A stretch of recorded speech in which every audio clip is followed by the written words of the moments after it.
NPR minister గారి దగ్గర జరిగే దాంట్లో అంటే సోదరుడు మనవాడే కాబట్టి చెప్తున్నాను, వీళ్ళు కేవలం ప్రభుత్వంలో వాళ్ళ ఎక్రిడేషన్లు తగ్గించడం కోసం ఒక పద్ధతి ప్రకారంగా ప్లాన్గా ఇంప్లిమెంట్ చేసుకుంటూ వస్తున్నారు. ఇప్పుడు సోదరి ఉంది, ఇక్కడికి వచ్చారు ఒక సోదరి, 33% ఉన్నటువంటి ఎంపానల్ ప్రకారంగా ఎన్ని పత్రికలు ఎన్ని మీడియాలలో 33% ఉంది. 33% ఇచ్చేంత అవసరం ఏముంది? ఇప్పుడు అంత ఇబ్బంది ఏం లేదు, వాళ్ళకి ఇవ్వండి, ఉన్నంత మొత్తం ఇవ్వండి. మహిళలు ఎవరైతే ఉన్నారో వాళ్ళని ఎంకరేజ్ చేయడం కోసం అందరికి ఇవ్వండి ఎక్రిడేషన్స్ కార్డ్స్, ఇబ్బంది ఏం లేదు. ఎందుకంటే వాళ్ళు 33% లేరు మన మీడియాలో. లేకున్నా కూడా ఏర్పాట్ల కోసం ఒక ఎత్తుగడ ప్రకారంగా తగ్గించాలి అనే ఒక దృక్పథంతో వెళ్తున్నట్టు కనిపిస్తుంది. అంతకుముందున్న ప్రభుత్వం ఒక విధమైనటువంటి ధోరణితో ముందుకెళ్తే ఈ ప్రభుత్వం ఇంకో విధంగా ముందుకెళ్తుంది.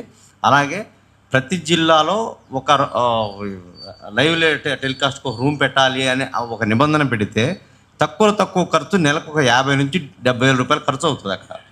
ఇది 7 లెక్కేసుకుంటే, సోదరుడు చెప్పినట్టుగా మనం ఇప్పుడు లెక్కేసుకుంటే సుమారుగా ఒక 10 లక్షల రూపాయలు దానికి ఖర్చు అవుతుంది ఏడాదికి. మిగతా అన్నీ కలిపితే ఒక్కో జిల్లాలో 10 లక్షలు ఖర్చు పెట్టి 2 ఎక్రిడేషన్ కార్డులు తీసుకుంటే, ఇప్పుడు దానికంటే మెరుగు ఏంటంటే మీరు వ్యవస్థను బాగు చేయడానికి ఆ జీవో రిలీజ్ చేసినట్లేదు, ఇబ్బంది పెడుతున్నటానికి చేసినట్టుగా ఉంది. అందుకనే సోదరుడు చెప్పినట్టుగా మనకి ఎవరు ఎక్కడున్నా సరే, వరంగల్లో ఉండని ఎక్కడున్నాయండి, నెట్వర్క్స్ నడుస్తుందా లేదా అన్నది మనకి ఇంపార్టెంట్. దాని ప్రకారంగా మనం కూడా ఎలా వెళ్ళాలి, మీ వెనకాల ఎవరు లేరు అనే ఫీలింగ్ కొద్ది, కానీ మేము అందరూ సంఘీభావం తెలపడానికి వచ్చాము. డెఫినెట్గా మేము మీ అందరితో కలిసి ముందుకెళ్ళడానికి పోరాటానికి ఎప్పుడు సిద్ధంగానే ఉంటాం.